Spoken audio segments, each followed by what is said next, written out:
Hello everyone, welcome to Guidely. So आज के session में हम डिस्कस करने वाले हैं computer awareness related MCQ and day second होने वाला है। डे फर्स्ट ऑलरेडी डिस्कस कर चुकी हूँ, जिसका मैंने आप लोगों से कहा था कमेंट सेक्शन में बताएगा कि इसे कंटिन्यू करना चाहिए कि नहीं। देन डेफिनेटली आप सभी के अच्छे कमेंट्स आए हैं कि मैम इसे कंटिन्यू करना चाहिए and it is going to be very important for आपके RRB PO and clerk mains के लिए। एंड इसका जो पीपीटी है वो मैं शेयर कर दूँगी आप सभी के साथ में टेलीग्राम चैनल पे, जिसका लिंक डिस्क्रिप्शन बॉक्स में मिल जाएगा। वहाँ ज्वाइन कर लीजिए, ऐसे ही लेटेस्ट वीडियोस का लिंक आपको वहाँ डेली प्रोवाइड हो जाएगा। एंड ये जो वीडियो है वो मैं डेली अपलोड करूँगी एट अराउंड 9 PM। सो ज़रूर देखिएगा एंड डेफिनेटली हेल्प करेगा आपको। सो चलिए स्टार्ट करते हैं नेक्स्ट 20 क्वेश्चंस का, दैट इज़ 21st। तो फर्स्ट है यहाँ पे, which of the following extension is use to save image in the computer. So अगर आपको कंप्यूटर में कोई इमेज सेव करनी है तो उसके लिए आप कौन से एक्सटेंशन का यूज़ करेंगे।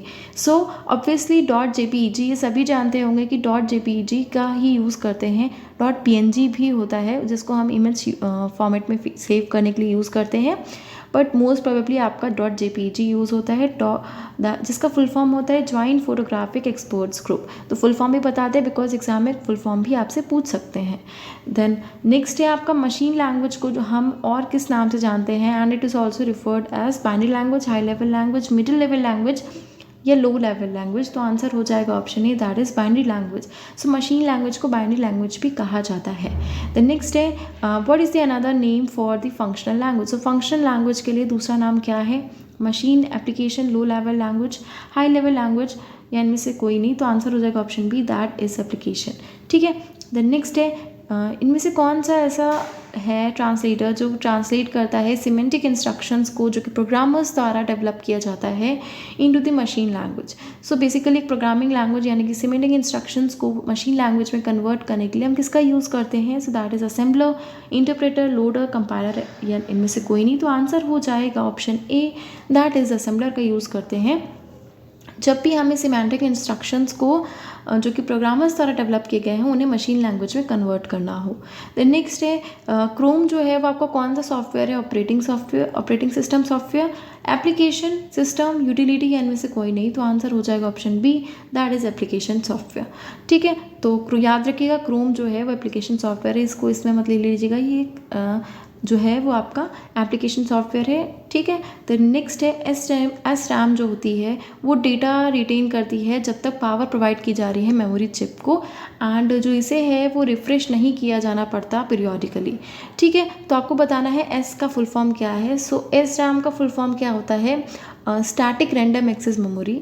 वहीं आपका डी रैम का फुल फॉर्म होता है डायनेमिक रैंडम एक्सेस मेमोरी। ठीक है। ये मैं इसलिए बता दे रही हूँ कि स्टैटिक रैंडम एक्सेस मेमोरी के साथ साथ आप डायनेमिक रैंडम एक्सेस मेमोरी का भी फुल फॉर्म जान लें।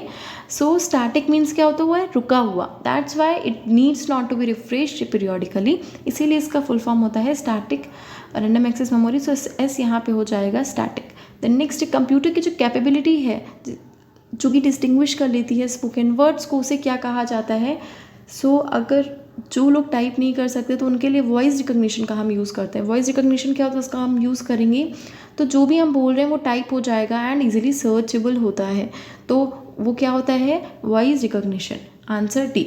ठीक है। द नेक्स्ट है, वाइल जब भी हम मेल्स पे वर्क करते हैं तो हम एक BCC के अंडर BCC ऐड कर देते हैं। सो आपको बताना है BCC में B का फुल फॉर्म क्या है। सो जब भी आप मेल करते हैं आप सिर्फ एक रेसिपिएंट को भेजते हैं, ऐसा नहीं होता। अगर आप चाहते हैं तो मल्टीपल रेसिपिएंट्स को भी ऐड कर सकते हैं।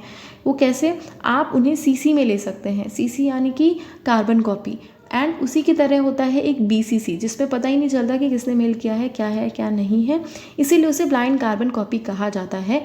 उससे क्या होता है कि आप एक के साथ साथ कई रिसिपेंट्स को मेल अपना जो है वो कर सकते हैं। तो यहाँ पे BCC में B का फुल फॉर्म हो जाएगा, BCC का फुल फॉर्म हो जाएगा blind carbon copy and B stands for blind. ठीक है। तो नेक्स्ट है, जो भी मेल्स हम डिलीट करते हैं इनबॉक्स से वो कहाँ पे जाते हैं और जिस फोल्डर में जाते हैं उसे हम क्या कहते हैं। सो that is a trash folder. Trash folder में क्या होता है, हमारे डिलीटेड मेल्स जो हैं वो 30 डेज़ तक के लिए रहते हैं और उसके बाद वो अपने आप डिलीट हो जाते हैं। ठीक है। द नेक्स्ट है, इनमें से कौन सा कंपोनेंट है जो कि यूज़ किया जाता है सेकेंड जनरेशन कंप्यूटर्स में। So that is D, that is transistors. So ये जो है डिफरेंट आपके कंपोनेंट्स यूज़ किए गए हैं सभी जनरेशन में, 5th तक जनरेशन है वहाँ तक डिफरेंट यूज़ किए गए हैं कंपोनेंट्स। एक पर्टिकुलर सीरीज़ बनाऊंगी उसमें मैं आपको बता दूंगी कि कौन सी जनरेशन में कौन कौन से कंपोनेंट्स का यूज़ है, बट यहाँ पे सेकेंड जनरेशन में यूज़ किया जा रहा है ट्रांजिस्टर्स का। देन नेक्स्ट है, इनमें से कौन सी आर्टिफिशियल लैंग्वेज है जो कि डिज़ाइन की गई है to communicate instructions to a computer. So computer को भी इंस्ट्रक्शंस पढ़ने के लिए कोई चाहिए भाई, तो उसके लिए कौन सी आर्टिफिशियल लैंग्वेज का आर्टिफिशियल लैंग्वेज डिज़ाइन की गई, तो आंसर हो जाएगा option A, that is programming language जो है वो आर्टिफिशियल लैंग्वेज है to communicate instructions into a computer. The next है, मॉडेम का फुल फॉर्म क्या होता है। सो मॉडेम का फुल फॉर्म है मॉड्यूलेशन डीमॉड्यूलेशन। ठीक है, याद रखिएगा, ऐसे कुछ फुल फॉर्म्स जो हैं वो काफ़ी ज़्यादा यूज़फुल हैं एंड पूछे ही जाते हैं, कॉमन है बिल्कुल। द नेक्स्ट है, इनमें से कौन सी शॉर्टकट है जिसका यूज़ किया जाता है to justify the paragraph. So it is very easy, justify जैसे होता है वैसे ही आपका कंट्रोल+J जो होता है वो इसका शॉर्टकट की है। देन नेक्स्ट, इनमें से कौन सी ऐसी मेमोरी है जो कि नॉन वॉलेटाइल है, तो नॉन वॉलेटाइल मेमोरी आपकी हो जाएगी रोम यानी कि रीड ओनली मेमोरी। वहीं आपकी RAM, cash and primary memory जो हैं वो आपकी वॉलेटाइल मेमोरीज़ हैं। देन नेक्स्ट है, इनमें से कौन सा कमांड यूज़ किया जाता है to display both query and output. तो क्वेरी एंड आउटपुट के डिस्प्ले करने के लिए वी यूज़ आर कमांड। ठीक है, देन नेक्स्ट है, OSI जो है वो एक ISO स्टैंडर्ड है फॉर वर्ल्ड वाइड कम्युनिकेशन जो कि डिफाइन करता है नेटवर्किंग फ्रेमवर्क को फॉर इम्प्लीमेंटिंग प्रोटोकॉल्स। तो आपको बताना है O क्या स्टैंड करता है, ऑपरेशन, ओपन, ऑर्गेनाइजेशन या ऑप्टिकल।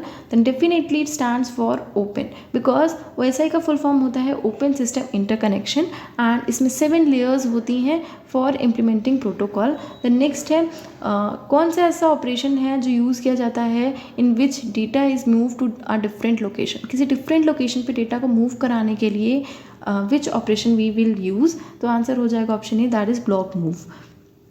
द नेक्स्ट 10 में से कौन सी ऐसी लैंग्वेज है जो कि ऑब्जेक्ट ओरिएंटेड प्रोग्रामिंग लैंग्वेज नहीं है, that is not an OOPL, तो आंसर हो जाएगा option D, that is pascal.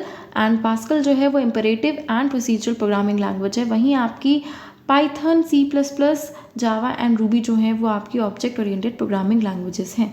Then next है, इनमें से कौन सा ऐसा स्टैंडर्ड वे है for a web server to pass a web users request to an application programme and to receive data back to forward to the user, तो answer हो जाएगा option E, that is common gateway interface.